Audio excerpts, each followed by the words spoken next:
Eh, Primero que nada, me da muchísimo gusto estar aquí con todos ustedes, con todas y todos ustedes.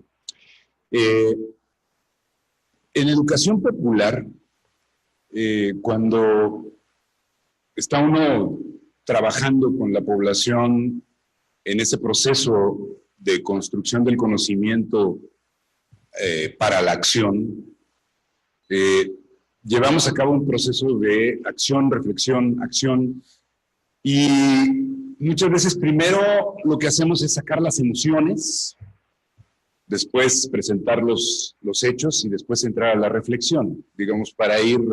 Entonces yo quiero empezar con la emoción, ¿no? La emoción en un principio es poder estar aquí en mi estado por adopción, ¿no? El estado de Chiapas. Adopción que permitió mi propia formación y desarrollo profesional en los años 80 y reconocer también en esa parte afectiva a dos grandes maestros, como lo planteó Jorge, el doctor Roberto Gómez Alfaro, que está aquí presente, ¿no? Mi maestro, ¿no? Y el doctor Ernesto González de la Torre, que no está presente físicamente en el mundo, pero está presente en nuestro pensamiento, en nuestras ideas y en las luchas que hemos dado por la salud colectiva. Hace un rato, cuando culminaba su presentación, Jorge decía que había que estar atento a lo que está ocurriendo en Brasil, en Argentina, en una reversión de movimientos sociales, ¿no?, que se habían ido dando como parte de los procesos de democratización de las sociedades, y hay un reflujo. Y dijo que hay que dar la pelea. Yo creo que justamente una de las cosas que la vida nos ha enseñado, que Chiapas nos ha enseñado, que la salud pública y la salud colectiva nos han enseñado es a dar la pelea, ¿no? Y mi invitación emotiva a nuestros compañeros jóvenes, que son los que retoman la estafeta, es a nunca dejar de dar la pelea. Por eso es que podemos estar aquí hablando con ustedes, porque hemos seguido dando la pelea y la vamos a seguir dando. Entonces,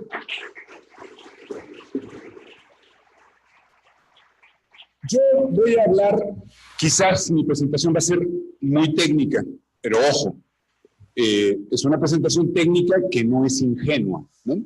En el fondo, parte de lo que ya se planteó por quienes me han precedido, ¿no? O sea, hay una serie de razones de carácter político que, apoyados en la técnica, nos van a permitir o nos pueden permitir crear, desarrollar, alcanzar esa utopía que se va a seguir moviendo en el horizonte, porque para eso son las utopías, para caminar, como dijera Eduardo Galeano. Entonces, voy a hablar de redes integradas de servicios de atención y modelos de atención, que finalmente ha sido un común denominador en todo el discurso de esta mañana. La primera parece que no funciona el aparatito. Y quiero partir de premisas esenciales que, digamos, enlazan mucho esta presentación con la presentación que hacía hace un rato Oliva.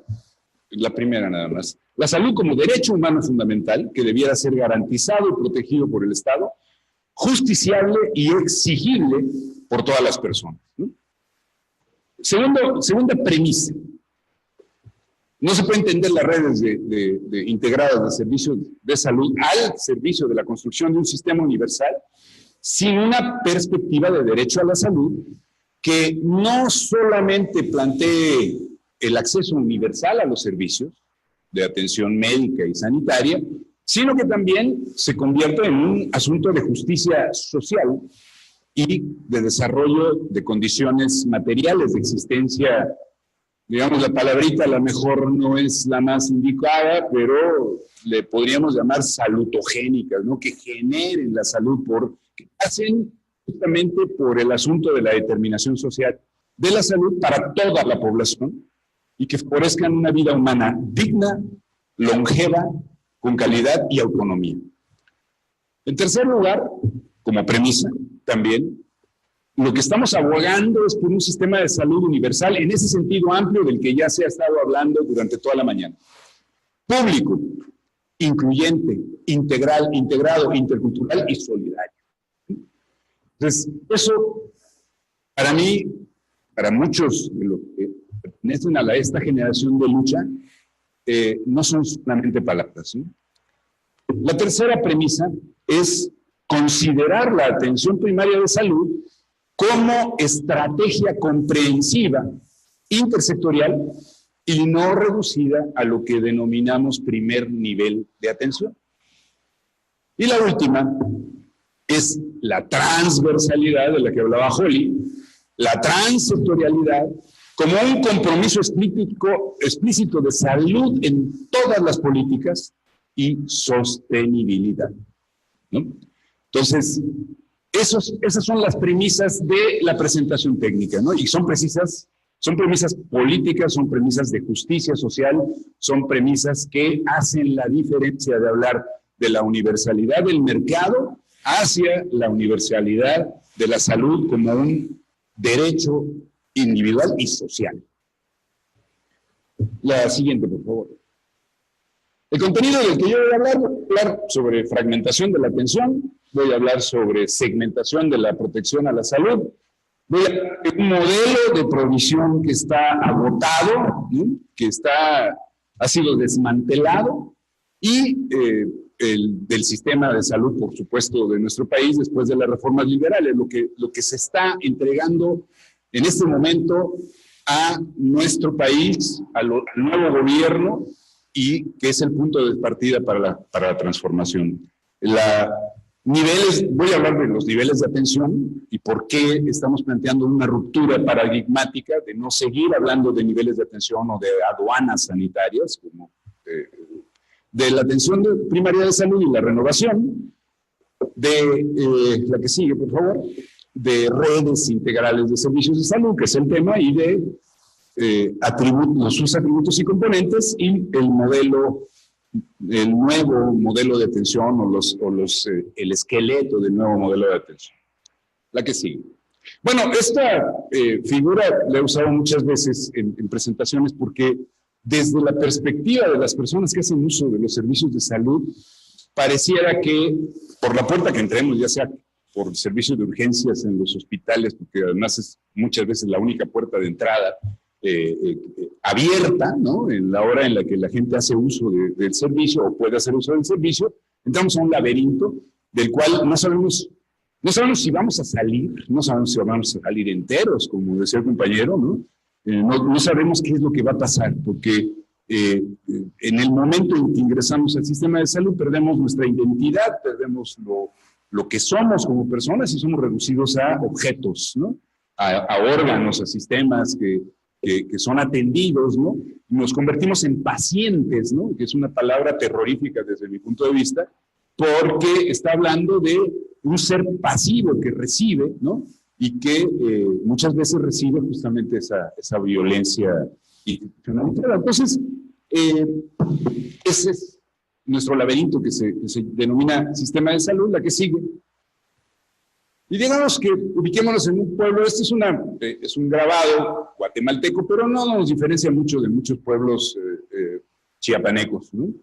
Y si le vas dando un clic en ese pueblo, a donde viven personas que comparten riesgos, que existe una diferenciación social, una gran desigualdad, etcétera, etcétera, todas las condiciones, tenemos este galimatías, ¿no?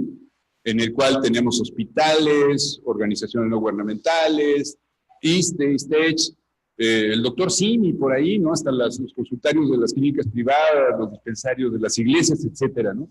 Tenemos este gran panorama, digamos, fragmentado y segmentado de la atención a la salud. Y por ahí hay incluso las ambulancias que, como en algún momento de la presentación anterior se mencionaba, son una asignatura pendiente para la construcción de los servicios de urgencias prehospitalarios en las grandes ciudades y particularmente en la Ciudad de México. Bueno, La que sigue, por favor. Entonces, todas estas cosas lo que nos dan la idea es de este otro rompecabezas, ¿no? Este otro, digamos, esta otra figura en la que tenemos un sistema de salud segmentado, ¿no? Y fragmentado. Segmentado porque está atendiendo a segmentos de la población de manera diferente. Los neoliberales dijeron con bombos y platillos que ya teníamos en la Constitución, en el artículo 4, el derecho a la salud, y en realidad es un derecho a la protección de la salud. Que el siguiente párrafo, la siguiente frase después de que termina de decirse que en México toda persona tiene derecho a la protección de la salud, inmediatamente ese siguiente párrafo lo acota y va anulando ese derecho para todos, porque dice la ley, y se refiere a la Ley General de Salud, establecerá las modalidades de acceso a los servicios. Entonces ahí hay ciudadanos de primera, de segunda, de tercera, población de primera, de segunda o de tercera o de cuarta, ¿no? Que tienen modalidades de acceso a problemas y servicios de atención diferenciados. Y bueno, pues tenemos ese panorama en el que por una parte tenemos las distintas instituciones y prestadores de servicios de salud desde lo más, de más baja complejidad hasta la alta complejidad y el sistema de programación del que nos hablaba Juan Carlos, ¿no? La programación vertical, que todo aterriza sobre un solo prestador, ¿no? Un solo prestador que tiene que estar llenando además un montón de formatos para poder satisfacer las necesidades del capataz en turno. Bueno, eso es parte del panorama. La siguiente, ¿no? La siguiente. Y bueno, pues les decía, eso de la segmentación lo que hace es consolidar y profundizar la inequidad en el acceso y la utilización entre los distintos grupos poblacionales, y bueno, pues con la coexistencia de lo que ya hablamos, ¿no? La fragmentación tiene que ver con la coexistencia de muchas unidades o entidades que no están integradas en una red de servicio. Se nos habló que dentro de la historia de la salud pública, ya en las etapas de desarrollo del neoliberalismo en nuestro país, se había logrado un gran avance generando un modelo de atención a la salud para la población abierta, el MASPA famoso, que tuvo dos variantes, el MASPA 85 y el MASPA 95, ¿no? Esos dos modelos de atención a la salud para la población abierta se quedaban en el primer nivel de atención, o sea, no pasaban de la jurisdicción sanitaria, ¿no?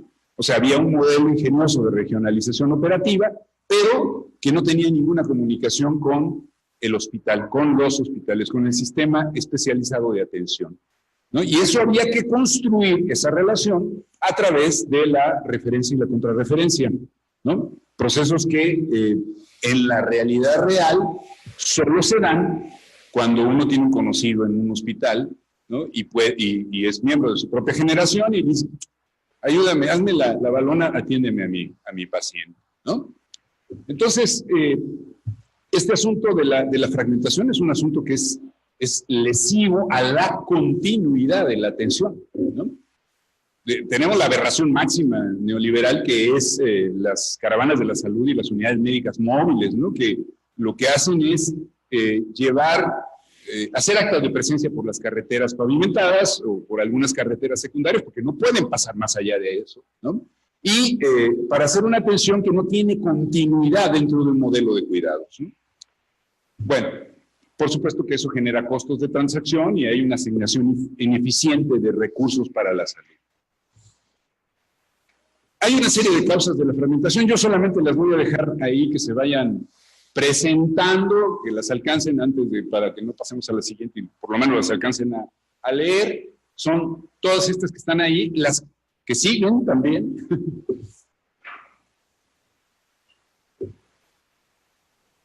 Esta cuestión de la focalización de programas en enfermedades, en riesgos, en grupos de la población, la credencialización de la pobreza, ¿no? que se hace aplicando encuestas para poder definir quién es el pobre, que debe de recibir los apoyos de el programita X, ¿no? Y a veces ese pobre solo se diferencia del otro pobre porque tiene una gallina de más o porque se le ocurrió trabajar el año anterior en una finca y logró conseguir, a costa de su salud, ponerle piso de cemento a su casa, ¿no? Entonces, esa cuestión de la focalización de la que habló también Oliva, pues ha sido uno de los problemas que favorecen la fragmentación de los servicios. Los modelos organizacionales contrarios a la integración también es algo que hay que enfatizar. Las conductas y normas culturales de la población y de los proveedores de servicios, para hablar sobre el tema nuevamente del hábitus y del campo médico y de la violencia institucionalizada, que tiene no solamente un componente importante en la formación de los profesionales en ese campo y el hábitus común, sino también tiene que ver con las condiciones, como lo señalaba Oliva, las condiciones en las que trabajan los prestadores de servicio, el famoso síndrome del burnout, ¿no? De la gente se quema tratando de trabajar y que va generando una cultura, ¿no? Una cultura que yo digo que es una cultura de contravalores, pero que está institucionalizada, ¿no? Entonces, esta cuestión también está generando la formación. Y bueno, pues nos encontramos que las reformas también han ayudado a seguir perpetuando la segmentación y la fragmentación, ¿no? Y que esas reformas que han sido parches, pero bajo una misma lógica ideológica y política, que es la lógica del mercado, ¿no? Pues nos llevan a sistemas de salud monstruosos, ¿no? Fragmentados y segmentados. Nos dijeron que el Seguro Popular era la solución para resolver el problema de la fragmentación de los servicios, porque estaba subsidiando a la demanda, porque lo que hacía era inyectar recursos mayores, ¿no? Y lo que tenemos es una gran burocracia administrativa que se la pasa afiliando y reafiliando a las personas, ¿no? O sea, reduce el problema del derecho a un contrato que se tiene que firmar, ¿sí? Un contrato individual, un contrato de prestación de servicios, que no es más que la mercantilización institucional, ¿no? O sea, es como la privatización, pero en las instituciones, ¿no? Nos decían por ahí, no, en México nunca se van a privatizar las instituciones. No, claro, no van a vender los hospitales, ¿no? Además, ¿quién se los va a comprar, no? El problema no es ese, el problema es que la privatización está metida hasta el fondo a través de esos mecanismos, porque buena parte de estas maneras de firmar un contrato también hacen que los recursos fluyan hacia el sector privado, ¿no? Que subroga servicios, en vez de que nosotros nos preocupemos por el crecimiento de los servicios, ¿no? Públicos. La que sigue, por favor. Y bueno, el sistema de salud en México, después de esas reformas neoliberales, díganme si no está segmentado y fragmentado, ¿no? Y además aquí hay que multiplicarlo por 32, porque tenemos 32 servicios estatales de salud que son, digamos, como nos dicen, subsistemas del sistema, ¿no? Por la descentralización, pero que pues lo que hacen es fragmentar la atención. Traten de ejercer el derecho a la protección de la salud siendo habitantes de Chiapas en otras entidades del país, ¿no? Entonces, esto es parte de ese problema, ¿no? Y el fundamento del por qué las redes integrales de servicios de salud, la que sigue. Y entonces lo que tenemos es un modelo de atención fallido y agotado, que desde la perspectiva de los usuarios se ve así, ¿no? Tenemos una gran insatisfacción de los usuarios en el acceso y la oportunidad, en la continuidad de atención, en la calidad, en la resolutividad. Hay errores médicos que afectan la seguridad de los pacientes. Hay horarios de atención y tiempos de espera que no tienen nada que ver con la vida cotidiana de las personas. Y hay, por supuesto, un gran incumplimiento en relación a lo ofrecido en este estado, ¿no? En este momento, ¿no?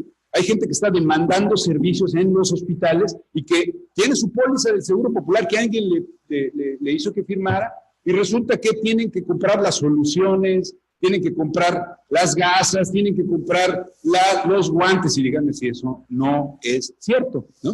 Entonces, ¿dónde está aquello que garantizaba el derecho a la protección de la salud, que es ese contrato, ¿no? Ahora sí, se dijo, ahora sí tenemos una forma de exigir el derecho a la protección, que es un contrato. ¿Dónde están las demandas, no? ¿Dónde están las demandas de incumplimiento del contrato de millones de personas en este estado y en el resto del país? Claro, muchos dirán, bueno, sí, el Seguro Popular ha salvado problemas concretos. Yo estoy de acuerdo, ha salvado a personas concretas cuando han logrado, digamos, extender un puente, ¿no?, a estos trámites administrativos engorrosos. Cuando creció la comisión, cuando se formó la Comisión Nacional de Protección Social en Salud, eran 3 direcciones generales, ¿no? Una de las cuales se suponía que era la que estaba encargada de la administración de los recursos. Y ahora, ¿cuántas direcciones generales tiene la Comisión de Protección Social en Salud, la Comisión Nacional? ¿Y cuántas tienen los respectivos reps de los estados, ¿no? ¿Cuánta burocracia que está destinada simplemente a perseguir el contrato, ¿no?, y a validar el famoso contrato, y después a dedicarse a transferir, porque ahí sí hay lupa para tratar de demostrar que los 5 pesos que te voy a entregar de verdad están sustentados con una póliza, ¿no? Pero lo que no ocurre es que cuando se transfiere eso a las finanzas estatales, se revise bien la transparencia en el manejo de esos recursos y se utilice para lo que tendría que utilizarse, ¿no? Y bueno, muchas veces las secretarías de salud estatales están a finales del año tratando de hacer uso de esos recursos, porque si no se pierden esos recursos, ¿no? Entonces, se ha generado una burocracia ineficiente, ¿no?, en aras de supuestamente proteger la corrupción, y al final de cuentas el dinero no llega a donde tienen que llegar.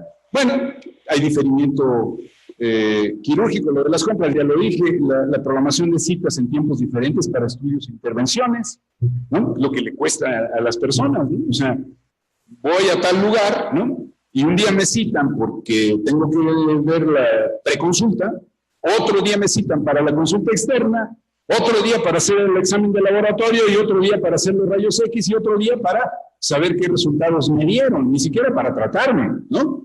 Entonces, y cuando, a lo mejor, cuando yo vivo en una colonia y tengo un sistema de transporte público, pues a lo mejor me aguanto.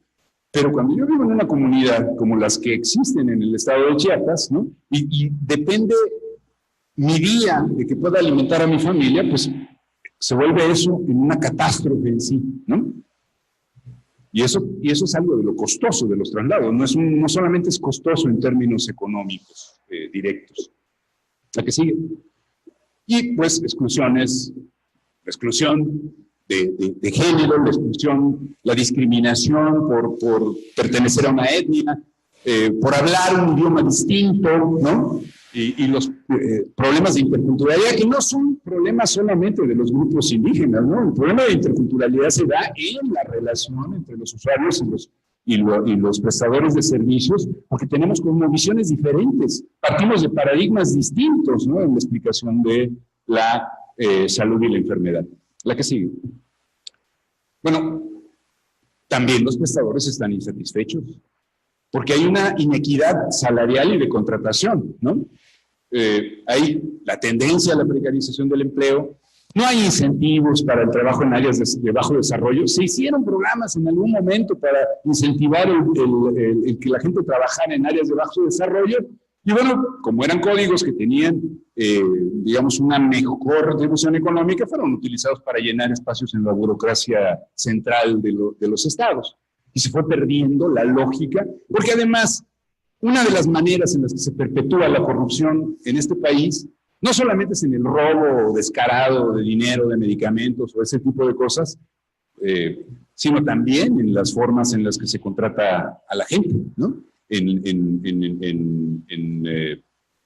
los servicios de salud. Bueno, la política retributiva inadecuada, porque se paga por lo que las personas son, no por lo que hacen, en dónde ni cómo lo hacen. Y pues hay una mala distribución de personal en turnos diversos, falta de insumos, equipamiento básico, explotación de servicios sociales. El servicio social, cuando yo hice mi servicio social, era un acto de orgullo trabajar en comunidades rurales, ¿no? Pero ahora digamos, es un riesgo muy grande para quien lleva a cabo su servicio social en muchas poblaciones por las condiciones de violencia que existen, y se les paga una propina a la gente que hace su servicio social. Entonces, el servicio social tendría que ser redignificado, ¿no? El servicio social es fundamental, porque es una manera de retribuir lo que la sociedad ha contribuido para nuestra propia formación. Pero ahorita el servicio social es indigno, desde mi punto de vista. Y utilización de becarios de información, poca participación en las decisiones de gestión, responden a los intereses personales, y además, porque la realidad es terca, la gente tiene que elaborar en distintos segmentos del sistema para poder sobrevivir. La que sigue. Desde esa misma perspectiva, pues hay exceso de informes, papeleo, condiciones de trabajo que favorecen el estrés. Creo que esto que les estoy diciendo no es nada nuevo, ¿no? No hay una política de gestión de las personas, no hay un plan maestro de recursos humanos, ¿no? O sea, se contrata muchas veces bajo presión y se contrata mal, ¿no? Y bueno, pues hay un gran autoritarismo y autocracia que están haciendo crisis y que se requiere de nuevas formas de liderazgo que estén basadas en la participación social. Pero la participación social no es nada más de los usuarios, la participación social también es de los prestadores de servicios de salud, ¿no? O sea, en manos de nosotros, los prestadores de servicios de salud, de ustedes los jóvenes, está la posibilidad de que se puedan hacer transformaciones al sistema. Bueno, la que sigue, por favor. Si quieren un poco más para justificar por qué las redes, pues hay que ver también el modelo, ¿no? Ya vimos la perspectiva del usuario, ya vimos la perspectiva de los prestadores, pero habría que ver desde la perspectiva del modelo. Los niveles de atención, que en algún momento fueron, digamos, un intento racional de establecer servicios de relevo, en realidad se han convertido en aduanas sanitarias, ¿no? O sea, casi la consigna del primero al segundo y del segundo al tercero no pasarán, ¿no? Y menos de regreso, ¿no? O sea, no pasarán, ¿no? Así yo me lo quedo, ¿no? Y bueno, y ahora con el Seguro Popular, eso cuando llega a funcionar, implica un recurso, ¿no? Entonces el hospital se queda con una parte y anda compitiendo contra otro hospital por el recurso de los gastos catastróficos, que es lo que permite de repente. Entonces, cuando hablo de algunos sanitarios, hablo de eso, ¿no? El papelito que le dan a la persona para que vaya al lugar, si es que va, si es que se le pide la responsabilidad a una persona, debería ser la responsabilidad del sistema, ¿no? Que los servicios realmente estén siguiendo a la gente, no sea solamente un discurso. Entonces, bueno, la organización por niveles ha sido superada por los avances tecnológicos. Estamos en plena carretera de las tecnologías, de la supercarretera de las tecnologías de información y comunicación. Todo el mundo anda avanzando ahí. Acabo de ver ahí en la cuarta fila alguien que se está echando su WhatsApp, y por ahí alguien está viendo una película. Bueno, todo lo que está ocurriendo en este momento de las tecnologías de información y comunicación pareciera como que a los servicios de salud les pueden integrar. Entonces, tendría que hacer pensar en una nueva forma de organizar los servicios. Se enfatizan los procesos, no los resultados, hay un financiamiento focalizado y deficitario, y prevalece la visión administrativa y la idea de que la única vida inteligente existe en el hospital, lo demás es como la vida que se sospecha que puede existir en el resto del universo, pero pues la única que existe es la que vive en el hospital. O sea, el hospital es el centro del conocimiento y asistencia, el centro del modelo, pero no se comunica con quien debería de proporcionar, digamos, o solicitar la interconsulta y su atención especializada, ¿sí? Para continuar con esta letanía, La calidad siempre sigue siendo un concepto técnico, no, aunque nos dicen, ¿no?, que hay distintos tipos de calidad. No se ha desarrollado el triángulo virtuoso asistencia, docencia e investigación.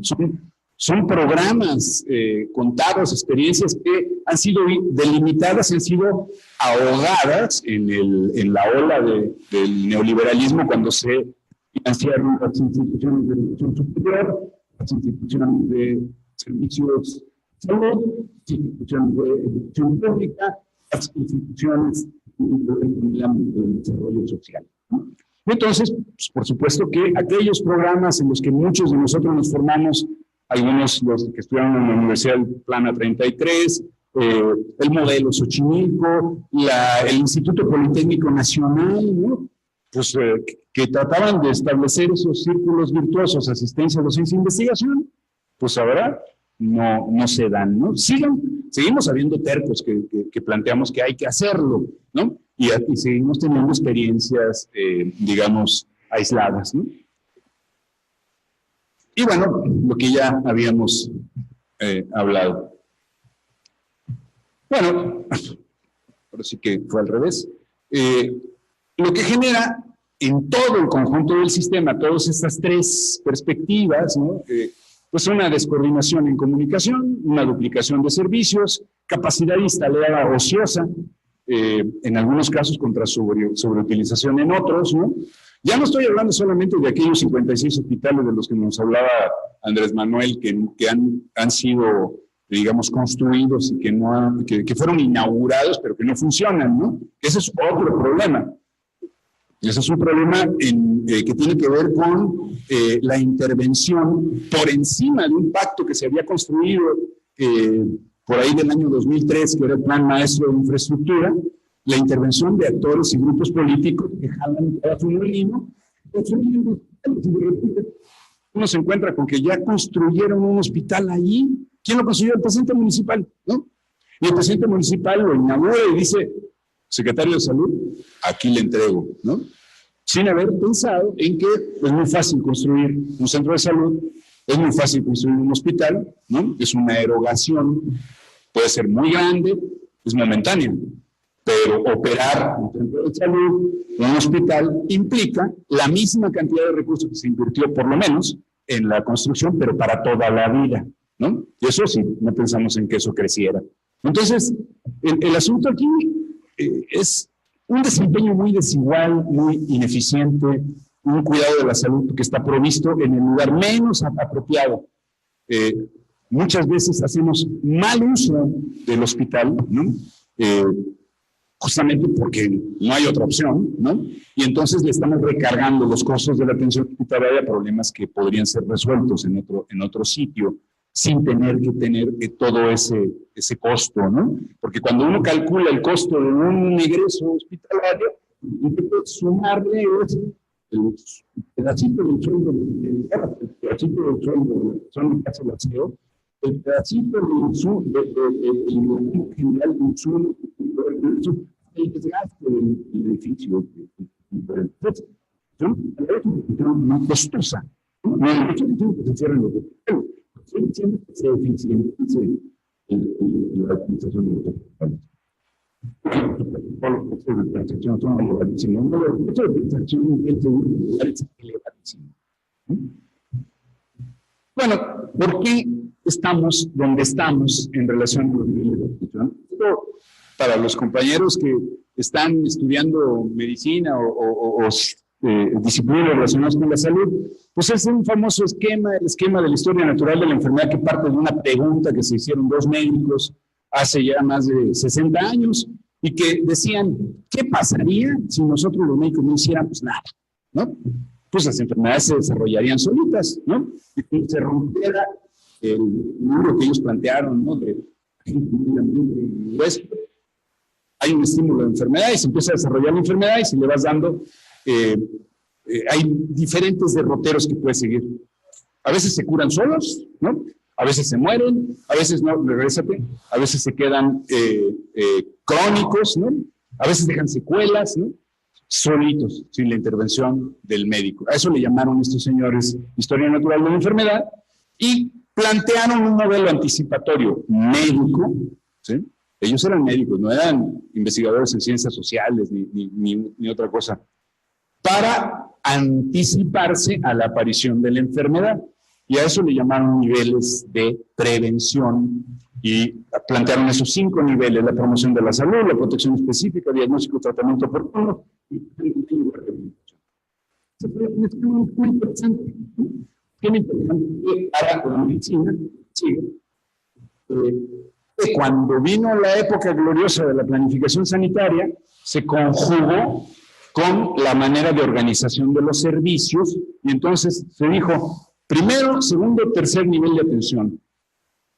Tienen que desarrollar, ojo, todos los componentes, pero tienen énfasis en alguno de ellos, ¿no? Y entonces, primer nivel debería desarrollar todos, pero con énfasis en los 2 primeros. Segundo nivel debería desarrollar todos, pero con énfasis en diagnóstico y tratamiento oportuno. Y tercer nivel debería de desarrollar todos, pero con énfasis en la limitación del daño y la rehabilitación. Y entonces lo que verdaderamente ocurrió fue primero una gran confusión, porque en el centro de todo esto está, digamos, uno de los paradigmas de la administración es que los recursos siempre van a ser escasos, y entonces hay que esos recursos rindan, ¿no? Lo que se denominaría de otra manera más, digamos, clara como la administración de la miseria, ¿no? Entonces, en la administración de la miseria, como los recursos siempre van a ser escasos y no hay que hacerlos crecer, entonces, pues cada quien se quedó con una tarea, no con todas, ¿no? Y eso es parte de lo que empezó a ser una crisis. Fue muy efectivo cuando no había nada, pero dejó de estar siendo efectivo en la medida en la que se van complejizando los problemas, en la que ya no solamente nos estamos enfermando de enfermedades diarreicas y respiratorias agudas que tienen que ver con el agua potable o con la contaminación o con el cigarro, con ese tipo de cuestiones que ustedes saben, ¿no? Sino que estamos viendo los efectos de haber combatido exitosamente ciertos problemas, pero población envejecida, polarizada, únicamente, sufren más las complicaciones con los negativos, ¿no? Y en la convergencia de grandes epidemias, como los problemas relacionados con enfermedades transmitibles por vector o la tuberculosis, ¿no? Que tiene en este momento una gran relevancia a nivel mundial, porque se está asociando no solamente a las condiciones materiales de existencia, a la pobreza, pues, y a la desigualdad social, sino también a otras epidemias como el VIH-Sida y como la diabetes, ¿no? Entonces, el panorama se complejiza, y esta respuesta no es suficiente, ¿no? Sí. Nos vamos a ir rápido. Además, ya creo que hablamos de los procesos de reforma y, perdón, nada más una, sí ha habido reformas neoliberales, ¿no? Devastadoras en nuestro continente, pero también hubo una serie, y ha habido una serie de intentos de reformas progresistas en América Latina, de los cuales nos alertaba Jorge, que están en ese proceso de reversión.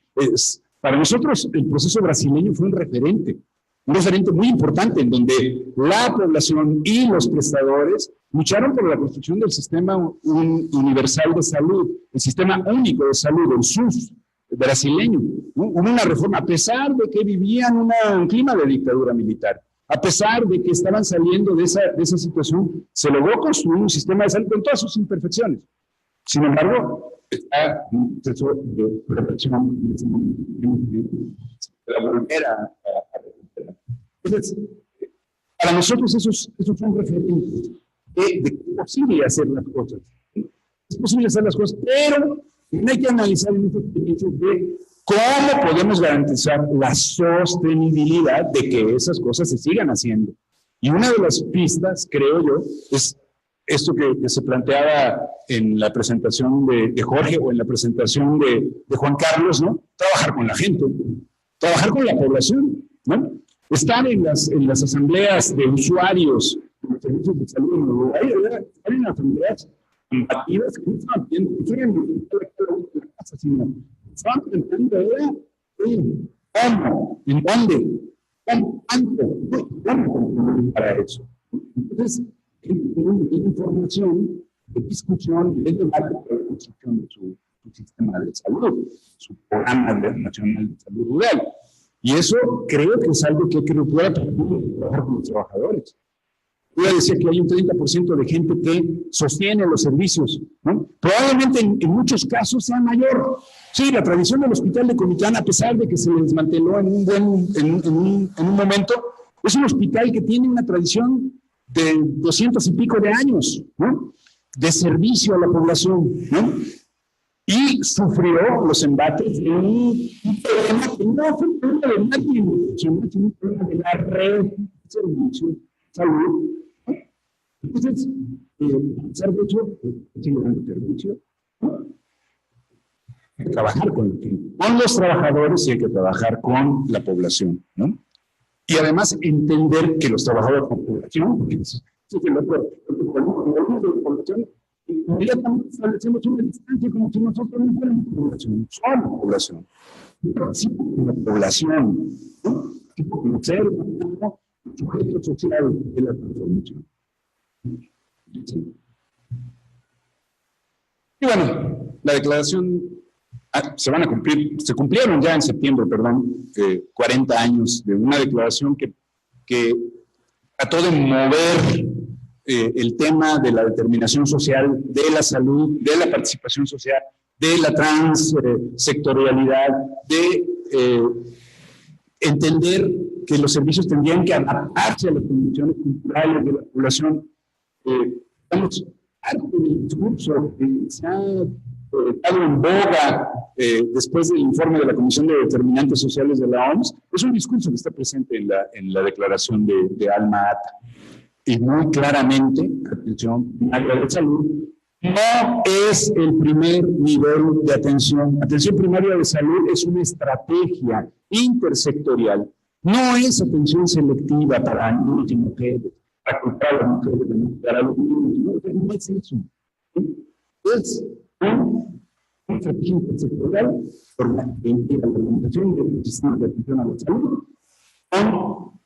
y más poder con la determinación social de la salud. La que sigue. La que sigue. Bueno, muy rápidamente, desde el 2005 se empezó a plantear un movimiento de renovación de la atención primaria de salud. Los gobiernos liberales nos habían dicho que la atención primaria se murió, ¿no?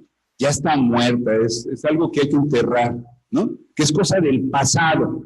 No es cierto, no es cosa del pasado. O sea, la quisieron matar desde el principio, pero no pudieron, ¿no? No pudieron porque lo que está planteado ahí sigue siendo una deuda pendiente. Entonces, ministros de salud, en una coyuntura en Sudamérica, el primer gobierno democrático de izquierda del Frente Amplio en el Uruguay, con Tabaré Vázquez, convoca a una conferencia de ministros y se hace una declaración en Montevideo sobre renovación de la atención primaria de salud, por favor, para darle respaldo a las reformas progresistas en la región, ¿no? Y para seguir empujando tercamente la atención primaria de salud como una estrategia. La que sigue, por favor. Y una declaración que plantea este compromiso, abogar por la integración de los principios de la atención primaria en el desarrollo de los sistemas nacionales de salud, la gestión sanitaria, la organización, el financiamiento y la atención. Y bueno, eso, alinearlo con los objetivos del desarrollo del milenio, ¿no? Ahí todavía no se habían aventado los de desarrollo sostenible, ¿no? Pero movilizar los recursos transsectorialmente para poder alcanzar esas metas, ¿no? Bueno, y tiene un decálogo, ¿no? Hasta 10. Ese decálogo habla, en primer término, de la inclusión social y la equidad, ¿no? Habla de participación efectiva, habla de promoción de la salud como una acción integral e integrada, ¿no? Como acción intersectorial de calidad de la atención y seguridad de las personas, fortalecimiento de los recursos humanos, ¿no? O sea, el tema central. O sea, siguen insistiendo los administradores que los recursos humanos son gasto, ¿no? Los recursos humanos son la inversión más importante del sistema, porque es con la que las cosas funcionan. Las cosas no funcionan por su cuenta. O sea, pueden tener el hospital más bonito, más lujosamente equipado, nos puso brillantes, pero si no hay recursos humanos, ese hospital nunca va a funcionar. Entonces, el principal recurso de la inversión es el recurso humano. La garantía de sostenibilidad, la investigación y desarrollo, ¿no? Se necesita hacer investigación, pero no la investigación que nos dictan las transnacionales de los medicamentos, ni la investigación que nos dictan los centros que tienen el dinero, sino la investigación que necesitamos nosotros, los y las mexicanas, los y las latinoamericanas, para poder desarrollar nuestra salud.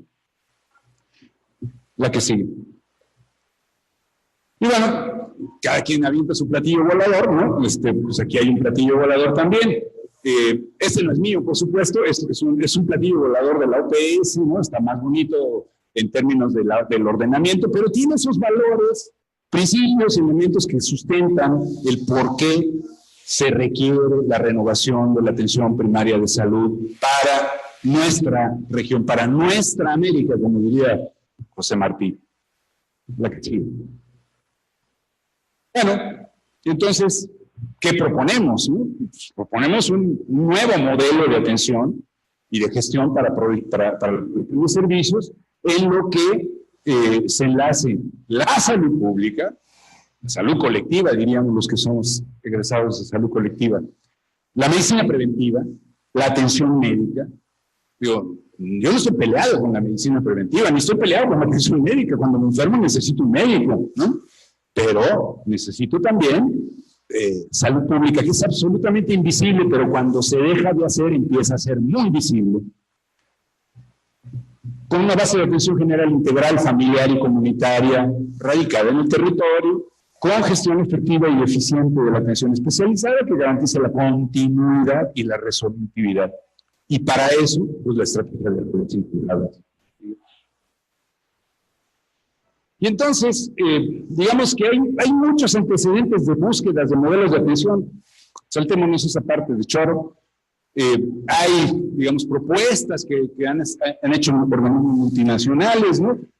Sobre cómo puede desarrollarse la atención primaria de salud en un sistema de salud y con un modelo. Eso, digamos, lo dejamos para la literatura, ¿no? Solo lo planteé ahí como una referencia, porque no es algo que se nos haya ocurrido por un acto de iluminación divina, sino porque está, digamos, tercamente fundamentado en hechos, ¿no? La que sigue. Y bueno, pues, ¿qué son las RIS? ¿No? ¿Qué son las redes integradas de servicios de salud? Son expresiones operativas del enfoque de APS.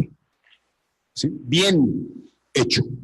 Un conjunto integrado de establecimientos y recursos de personal, financieros, insumos, equipamiento, comunicaciones, transporte, conocimientos y tecnología para la atención universal, no chiquita, sino la verdadera grande, ¿no? A la salud de las personas, cuya organización, coordinación, complementariedad resolutiva e interconexión garantizan la prestación íntegra e integral con calidad y seguridad de servicios de salud a toda la población en un área geográfica determinada, ¿no?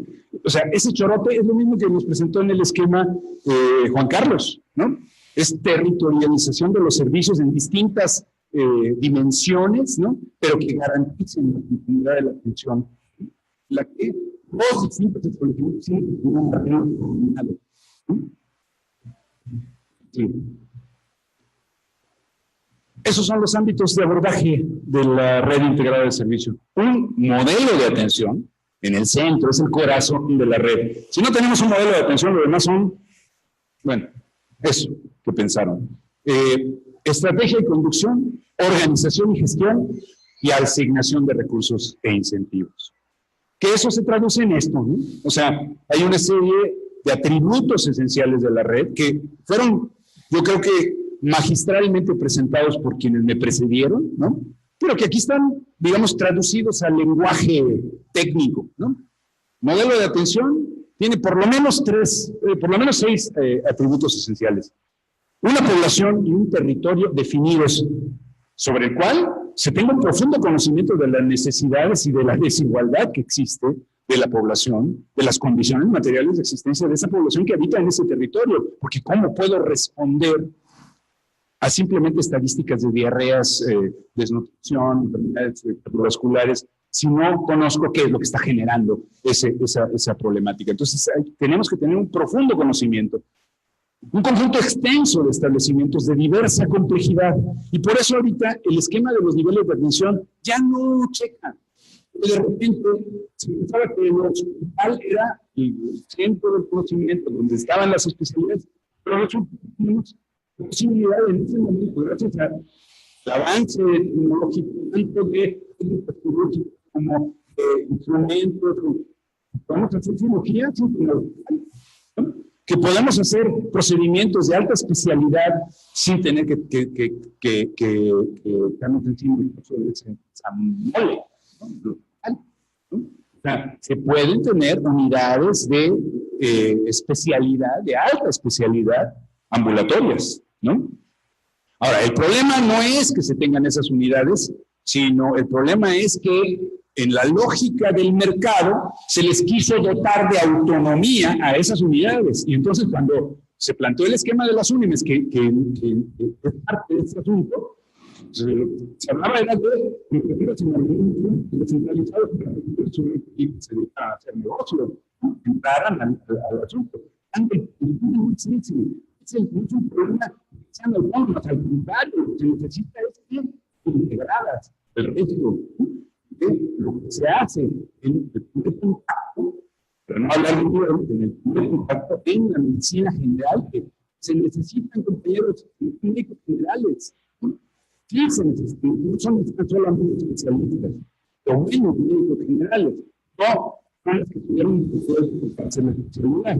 Entonces, se necesita ese conjunto de conocimientos. Una puerta de entrada ambulatoria, multidisciplinaria, ¿no? O sea, lo que nos decía Juan Carlos, o sea, estamos viendo que necesitamos antropólogos, necesitamos otro tipo de personas que los códigos de puesto no nos dan, ¿no? Bueno, no nos dan ni para farmacéuticos en los hospitales, ¿no? Tenemos que estar inventando, pregúntenle a los compañeros que dirigen los hospitales regionales de alta especialidad. Aquí está Carlos Lima, que dirige de León, Guanajuato, ¿no?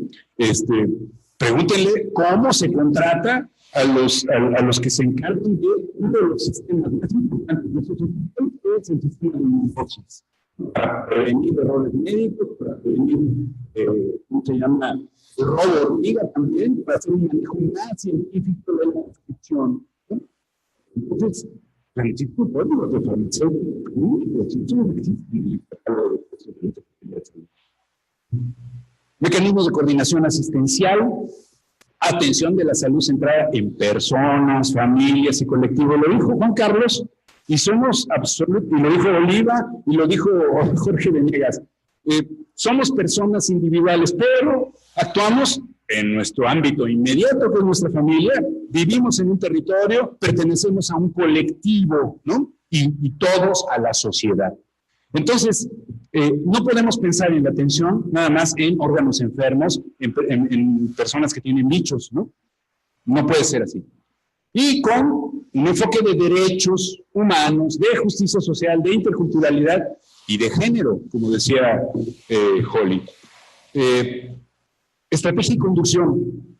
Requerimos unidad de mando único, ¿no? Para romper el problema de la violencia, ¿no? Igual, ¿no? Aquí necesitamos unidad de mando para toda la red, ¿no?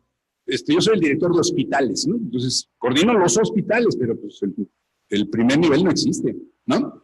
Eso no es bien inteligente. Entonces, o igual, soy coordinador del primer nivel de atención. Y entonces yo me peleo con el señor de los hospitales, pero esta gente me responde a mí, no responde al sistema. ¿Sí me explico lo que significa eso? Entonces, la unidad de mando de toda la red es fundamental. Y hay que construirla en el territorio, en esos distintos niveles de territorialidad que tiene la red. Participación social amplia, ya lo dije. Acción intersectorial y enfoque sobre la determinación social corresponden a esta parte de estrategia y conducción, ¿no? O sea, ahí se define la estrategia. ¿Qué es la estrategia? Lo que permite ganar la guerra, ¿no? Y entonces, bueno, para ganar la guerra necesitamos eso. Para Otras cuestiones adicionales, metemos impactar la organización y la gestión. Gestión integrada de los servicios clínicos, administrativos, estadísticos, epidemiológicos y logísticos. Tenemos 36 programas de vigilancia epidemiológica especiales que tienen sus propios sistemas de vigilancia especiales, tienen sus formatos, tienen todo lo que sea, ¿no? Y tenemos un sistema de información estadístico, y tenemos un sistema de información administrativo, y tenemos un esbozo de expediente clínico electrónico. Todo eso, mucho más, ¿no? Estar el prestador resolviendo necesidades de un capataz en una oficina, ¿no?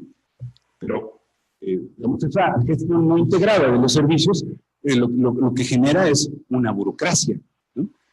Recursos humanos suficientes, competentes, actualizados y bien pagados, ¿no?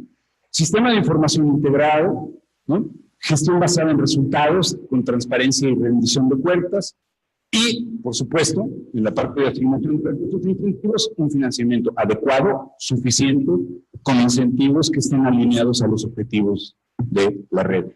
Esos son los atributos generales de la red integrada de servicios de salud. Yo no sé cuánto, no me han sacado la tarjeta roja, entonces no me puedo seguir hablando mucho tiempo, creo que ya estamos excediéndonos.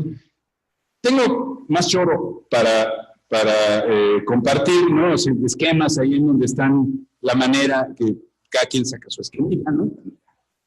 Sigue, por favor. Otra mandala en la que estamos hablando de lo que significa la conducción estratégica en relación a esta relación entre familias, personas, comunidades y territorios, ¿no? Y finalmente la cuestión de los modelos de atención, que ya no voy a hablar demasiado. Los modelos tienen que ver con descripciones esquemáticas, ¿no? No son la realidad, son un ordenamiento de la realidad que nos permite conducirnos, ¿no? Es un modelo, es un paradigma, es un arreglo, ¿no? Es un constructo conceptual, funcional y aplicativo. Pero esa guía es fundamental, porque si no tenemos el modelo, no sabemos, no vamos a saber hacia dónde vamos. La que sigue. Más, ¿no?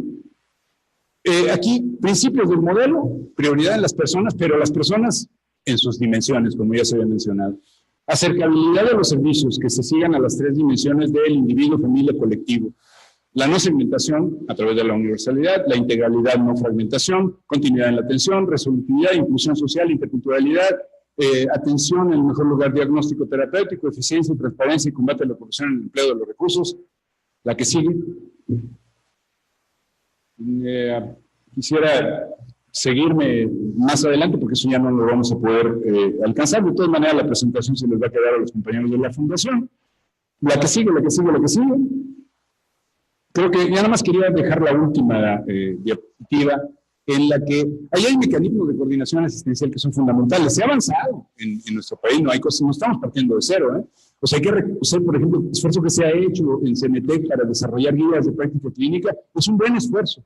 Ahora, necesitamos hacer adaptaciones de acuerdo a los niveles de complejidad de las instituciones y de los establecimientos, porque la guía es una guía, ¿no?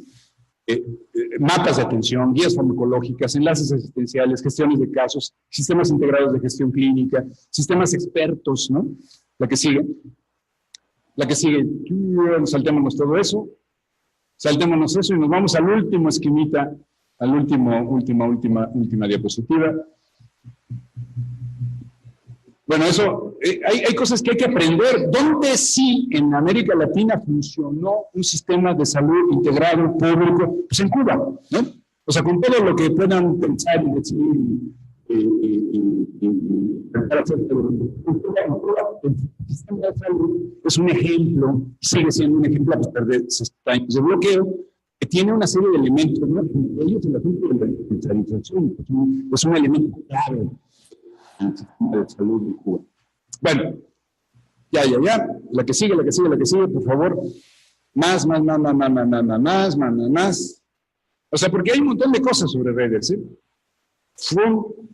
La cultura organizativa, ¿no? O sea, se necesita construir una cultura, ¿no? Entre los prestadores. La que sigue. Última. La otra. Ya, ahí. Hasta ahí. Nos vamos al cuento, ¿no? Y aquí les voy a contar un cuento, ¿no? Que ustedes conocen esa figura, ¿no? Que, popularizada por Walt Disney. Se trata de un cuento que no era para niños, sino estaba escrito por un matemático y que hablaba de problemas complejos, ¿no? Este asunto de la complejidad de la atención en salud es un problema complejo. Y entonces, el gato de Chichire le va a responder a Alicia una pregunta. Ella pregunta, ¿podría decirme, por favor, cuál es el camino para salir de aquí? ¿No? Y entonces el gato le dice, pues depende del lugar a donde quiera ir. La que sigue. Y entonces dice Alicia, no le importa mucho a dónde. Y entonces el gato le dice, en este caso, no importa por cuál camino te vas, ¿no? Yo creo que a nosotros sí nos importa hacia dónde queremos ir. Y, por supuesto, que nos importa el camino. Gracias.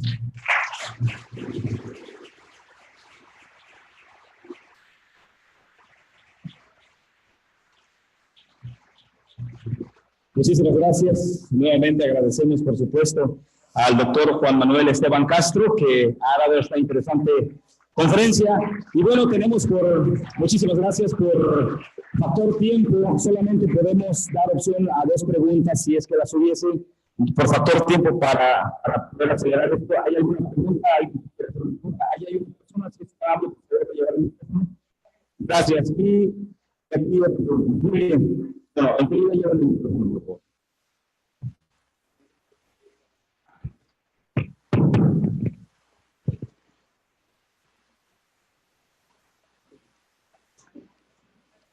Sí. Se presiona el botón y ahí prende. Buenas tardes a todos. Buenas tardes, doctores. Mi nombre es Marisa. Yo soy médico general. Vengo de un hospital, vengo representando a un hospital que se encuentra en las inmediaciones de la montaña de Altamirano, Chiapas. Soy egresada de la UAM Xochimilco. Un orgullo poder conversar con ustedes también. Bueno, mi pregunta va enfocada un poco a lo que la experiencia que he tenido en esa unidad, en la que el día a día nos enfrentamos a diferentes escenarios con la población que capta el hospital, que son principalmente gente de comunidades autónomas y gente de las inmediaciones de la selva, principalmente del municipio de Ocosingo. Entonces, este hospital tiene como objetivo principal dar o trabajar dentro del primer nivel de atención, pero de repente estamos como 5 veces al año trabajando como una unidad de segundo nivel de atención, porque llegan campañas médico-quirúrgicas, y como 1 o 2 veces al mes trabajamos como un tercer nivel de atención, porque por ahí hay un ventilador que muchas veces es ocupado sobre todo por pacientes pediátricos, y el hospital o el cuartito que está desocupado funciona como una terapia intensiva, manejada a veces por médicos generales, o vaya, la mayor parte de las veces. Entonces, toda esta heterogeneidad en nuestro campo de trabajo nos hace enfrentarnos a diferentes escenarios, muchas veces fatídicos, a la hora, sobre todo, de solicitar la atención y el recibimiento de los pacientes en otras unidades médicas, sobre todo en el segundo nivel. Bueno, precisamente traigo también una carta que escribe mi directora, que está dirigida para el director de Ciudad Salud, que hace poquito tuvo una intervención y seguramente, ojalá, pudiera tener la oportunidad de platicar con él, precisamente enfocado a la última frase que él mencionaba, sobre trabajar, la manera en que pudiéramos trabajar el primer nivel y el tercer nivel de una manera más coordinada y efectiva. Entonces, bueno, esa era como introducción, perdón. La segunda parte, y un poco explicando mi pregunta, es que ustedes han estado hablando todo este tiempo de universalidad, y creo que muchas veces los médicos generales y el público en general malinterpretamos el término de la universalidad. Hay que documentarse mucho. Creo que el estar aquí ha funcionado un poco para tener una claridad mayor. Pero mi pregunta siempre ha sido, desde que escuché por primera vez el término, y porque alguna vez leí como un abogado bueno, alguien que se dedica a esto de las leyes, planteaba cómo de qué manera la universalidad sacaba de contexto las situaciones focales y multiculturales que tiene un país como el nuestro y que tiene sobre todo un estado como Chiapas. Universalizar sería sinónimo de homogenizar, y si significa eso, homogenizar, entonces es sacar de contexto, ¿no? ¿Cómo podríamos sacar de contexto situaciones de las comunidades autónomas o de los pueblos indígenas? Y cómo esta universalidad, ¿en qué momento, esa es mi pregunta, en qué momento la universalidad comulga realmente con la interculturalidad? Gracias. Voy a responder con lo que dicen los artistas, dicen para todos, todo. Entonces, eso es universalización. Eso, y cuando dicen eso, no están pasando por la diversidad cultural, ¿no? No están pasando por la diversidad social, pero sí dicen para todos todo, porque todos los seres humanos, todos y todas, somos iguales, ¿no? Entonces, en ese sentido es que lo están planteando y en ese sentido es que se habla de la universalidad. Entonces, el problema es que las palabras han sido destruidas en ese modelo, es parte de las consecuencias del modelo neoliberal, ¿no? Nos empezaron a decir que solidaridad es un programa, ¿no? Es un programa que el pelón Salinas hizo para robarse una parte del dinero y para focalizar la atención en la pobreza, ¿no? Pero eso no es la solidaridad, ¿no? La solidaridad permitió construir el seguro social, ¿no?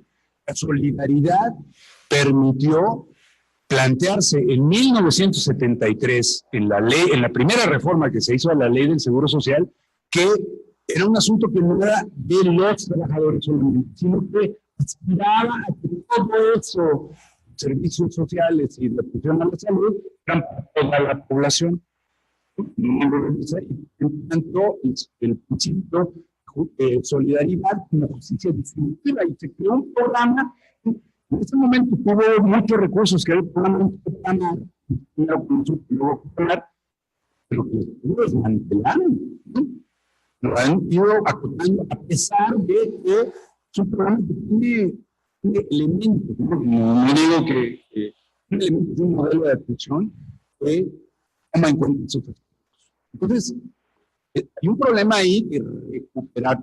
De las cosas que tenemos que recuperar muchas, una de ellas es recuperar el sentido de las palabras, el sentido de la solidaridad, el sentido de la universalidad, el sentido de la dignidad. Y yo creo que esa es la respuesta. Bienvenida, o sea, conocemos muy bien la experiencia del Hospital de San Carlos de Altamirano. Muchas de los esfuerzos que se han dado desde la organización social se han hecho justamente por la ausencia del Estado, ¿no? O sea, porque eso debería ser una responsabilidad que el Estado cumpliera ese tipo de cuestiones. Y la otra, pues acá está el director del Hospital Regional de Alta Especialidad, ya te escuchó y seguramente va a hablar contigo. Doctor. Y saludos a Soradela.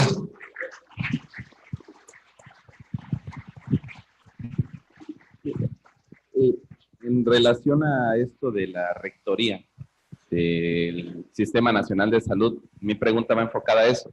¿Cómo lograr? Porque ya hemos hablado sobre el Seguro Popular, pero en realidad, por ejemplo, presupuesto IMSS e ISSSTE, que sí sabemos que este es el problema nacional, la fragmentación de los servicios de salud. ¿Cómo lograr que en realidad la Secretaría de Salud tenga la rectoría? Le pregunto esto ¿por qué? Porque en el caso del hospital, nosotros hemos luchado por una iniciativa, somos pobladores, sabemos cuál es la necesidad de la región, y por ejemplo el hospital está designado únicamente a la atención, obviamente la persona con vulnerabilidad económica, la persona no derechohabiente. Tenemos IMSS, tenemos ISSSTE acá. Para tocar las puertas a IMSS, a ISSSTE ha sido un poco difícil, porque de cierta manera nosotros conocemos que optimizando la infraestructura y el recurso humano que tenemos, podría ese presupuesto que maneja ISSSTE e IMSS asignarse incluso para que nosotros podamos seguir dando la atención y restableciendo todo lo que se tiene que hacer en cuanto a infraestructura, poder otorgar a la población en realidad, como decimos, universalizar en realidad la atención a la salud, pero desafortunadamente hay muchos candados. Entonces, ¿cómo un eje rector podría regular esta parte de que el presupuesto fuera bien inyectado en realidad? Porque tenemos ISSSTE, IMSS, y no me dejará mentir la población que al menos está acá, que tenemos que acudir a esos sistemas de salud. No se trata de construir más hospitales aquí en Tapachula. Optimicemos el recurso que tenemos, pero eso sí, decirle a las instituciones, ISSSTE, IMSS, que pues inviertan en realidad ese recurso que tienen asignado. Si no, ¿qué hacemos? Estamos duplicando también afiliaciones, en algún momento, en este caso como Seguro Popular, y las instituciones que deberían de dar la atención a la población no la están dando. Entonces, optimicemos, si vamos a en realidad hacer esta universalización del servicio de salud, sí tendríamos que ver o partir de qué forma la Secretaría de Salud como tal sea la rectora principal, incluso de ISSSTE o IMSS, porque pareciera obviamente esta fragmentación que ISSSTE e IMSS son otras instituciones que no rinden ninguna cuenta ante la Secretaría de Salud. Sí. Bueno, la pregunta, por supuesto, que no se puede responder de una manera inmediata y única, ¿no? Pero lo que sí está claro es que rectoría no es el pluralismo estructurado, que es lo que nos vendieron desde el año 2000. Entre una Secretaría de Salud rectora, un ente financiero y múltiples prestadores descentralizados, ¿no? Con personalidad jurídica propia y patrimonio propio. Claro, eso no es la vía, ¿no? Eso no es la vía. Entonces hay que construir, ¿no? Y hay que construir cosas nuevas, ¿no? Vamos, ahí se plantearon como soluciones de pago, ¿no? La solución de pago era la compensación, ¿no? Entonces, el problema con el que todo el mundo, digamos, se topó fue cuánto cuestan los servicios. ¿Cuánto cuestan los servicios en tu hospital y cuánto cuestan los servicios en el hospital de Seguro Social? ¿Cuánto cuestan los servicios para poder generar esas cajas de compensación, ¿no? Entonces, eso no, yo creo que esas soluciones son soluciones de carácter administrativo, no son rectoría, ¿no? O sea, la rectoría es un ejercicio de soberanía, un ejercicio de voluntades políticas, es un ejercicio que tiene que ver con que realmente haya la intencionalidad de organizar el sector público, ¿no? Y no es un proceso fácil, se tiene que construir, hay que establecer negociaciones con los sindicatos, ¿no? Uno de los grandes problemas que se tienen ahí son los sindicatos, ¿no? Porque tiene un asunto que es el objeto de trabajo, la materia de trabajo, ¿no? Es diferente para el sindicato de los trabajadores del Seguro Social que el sindicato de trabajadores de la Secretaría de Salud. ¿Me explico? Entonces, el asunto no es fácil, pero lo tienes que poner sobre la mesa. Tienes que poner sobre la mesa todo lo que se necesita hacer para construir la rectoría. Por supuesto, tiene un problema de recursos financieros suficientes, ¿no? Y adecuados para poder construir esa rectoría, porque, bueno, hay un lema, ¿no? El que paga manda, ¿no? Bueno, ¿cómo puedes equiparar? Tiene una institución tan poderosa como el Seguro Social, a pesar del mismo, ¿no? Con lo que la Secretaría de Salud, entonces no parece que se rectoría, ¿no? Entonces, hay muchas cuestiones ahí, yo creo que son pistas. La tarea no es sencilla, ¿no? Es una tarea que aquí nos han estado planteando. Lleva años sabiendo hacia dónde quieres ir. Porque si no sabes hacia dónde quieres ir, entonces ese tema ni siquiera te lo planteas, ¿no? Y por último, pues el neoliberalismo, una de las cosas que hizo con ese planteamiento del adelgazamiento del Estado fue destruir la rectoría. Muchísimas gracias al doctor Juan Manuel Esteban Castro Barrán. Gracias a ustedes por su participación. Y bueno, quiero presentar con mucho gusto al doctor Roberto Antonio Gómez Alfaro, presidente honorario de Funsalvarme, Salud y Bienestar Mesoamérica, para entregar el reconocimiento por su valiosa participación al doctor. No, de nada, muchas gracias, compañeros de la Fundación Salud y Bienestar para Mesoamérica. Creo que para lo que respecta a mi punto de vista, este proyecto es un éxito. Desde 1974, que tuve la fortuna de regresar a mi tierra, hemos tratado de luchar por este tipo de medicina que ustedes están a concretar en un momento geopolítico muy importante. He ocupado la izquierda, en este caso representado por López Obrador. Para mí, lo personal, es como después de 50 años estás esperando algo y te llega esto. Porque vemos que es la solución o parcial solución a muchos de los problemas. Voy a tratar de ser un poco concreto. En 1974-1975 fue la dirección del Hospital de Comitán.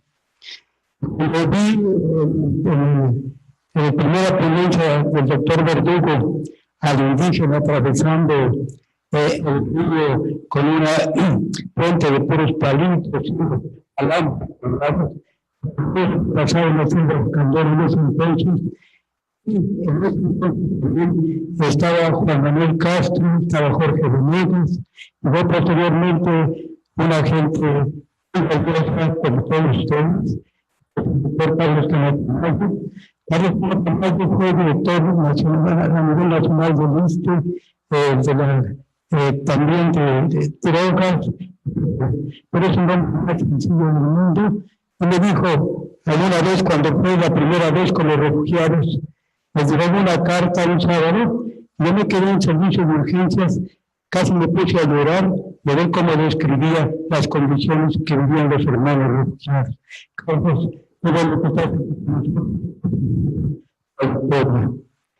El Hospital de Comitán, pero fue uno de los pocos que tenemos fronteras.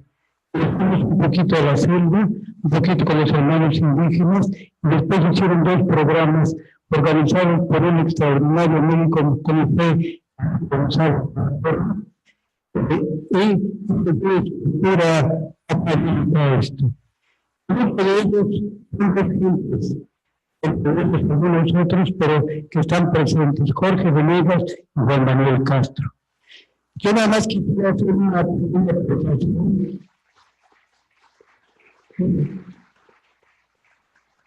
Una pequeñísima aportación que es muy importante de lo que hemos visto, la estructura, la regionalización, la compartimentación, qué recursos, etc. Pero como las más importantes o tan importantes, los principios. Los principios que el trabajador de salud, desde la compañera o compañero que nos ayuda a mantener limpio el hospital, hasta el señor director que está dirigiendo el hospital, el cirujano intervencionista, aquí está Ricardo, mi hijo, que es cirujano cardiólogo intervencionista, todos son muy importantes, todos. Es muy importante el país. Y que hagan sentir a la gente que llega ahí, es su casa, no les cuesta nada. El trabajador de salud, ¿qué se me ocurriría en un momento que fuera? ¿Por qué no en un momento determinado se pone en el lugar de el señor que tiene una fractura, de que le pegaron un balazo, de que tiene un infarto, etcétera? Un poquito más de amor y van a hacer un esfuerzo extra, no importa lo que les pague. Pero cuando ustedes den más, compañeros del sector salud, para atender un enfermo, van a recibir 10 veces mucho más. 1000 veces mucho más. La educación no tiene precio, no se compra con dinero. Eso, compañeros. Nada más para terminar y felicitarte todos los ponentes, etc. En marzo del 2015, de marzo y abril, vine a una fiesta de los abuelos. Resulta que aquí me enteré, después de que se me perforó, que tenía yo un divertículo. Estuve 1 mes y medio internado en Ciudad Salud. ¿Y qué recuerdo? Recuerdo una uniformidad de amor y de servicio hacia mí, ¿verdad? El camillero, la enfermera, los trabajadores sociales, todo el mundo me atendió muy bien. Dije, bueno, soy el padre del que era el director en ese entonces, el doctor Omar Gómez. Dije, bueno, soy el papá, pues es normal, ¿verdad? No, creo que más gusto me dio cuando empecé a observar que ese tratamiento que me daban a mí era universal para todos. Era universal, equilibrado, que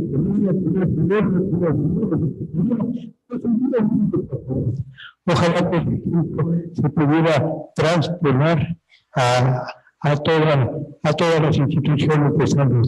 Verían cómo se sentirían mejor, verían que su vida vale más la pena de lo que lo han vivido. Y Juan Manuel Castro, pues muchas felicidades.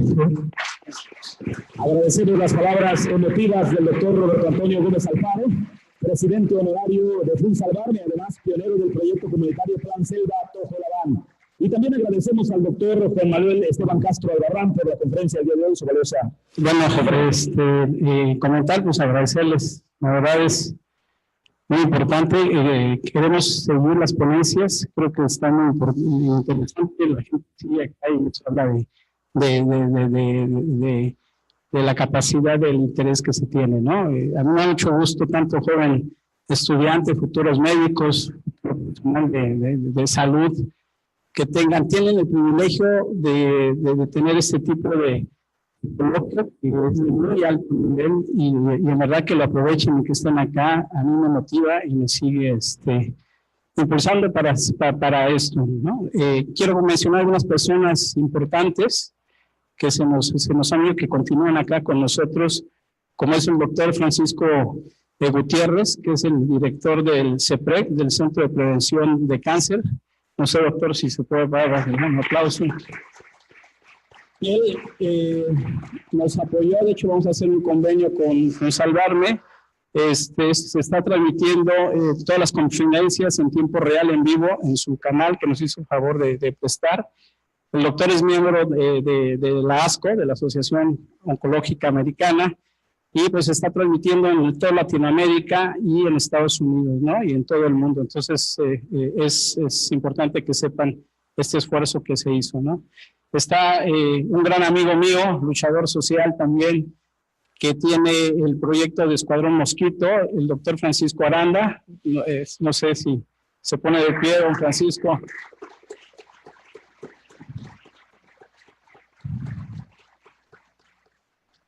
Que, como decíamos, o sea, la salud no solo es la parte de salud, tiene que ir caminando los demás tópicos, ¿vale?, sociales, ¿no? El desarrollo, y don Pancho trae un proyecto de cultura a nivel de los niños más desprotegidos, niños de la calle, niños drogadictos, y con él estamos haciendo, vamos muy bien en lo que es la Universidad del Niño, que es, ganaron un premio nacional en robótica. La verdad que es un ejemplo a seguir, ¿no? Está también aquí con nosotros el licenciado Juan Carlos Hernández, delegado de Economía, también un gran amigo que está aquí con nosotros. No sé, Juan Carlos, si te puedes poner de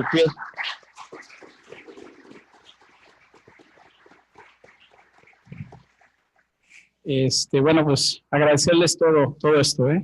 Sí. Muchísimas gracias. Fuerte el aplauso para el doctor Juan Manuel Esteban Castro Albarrán. Para continuar con nuestro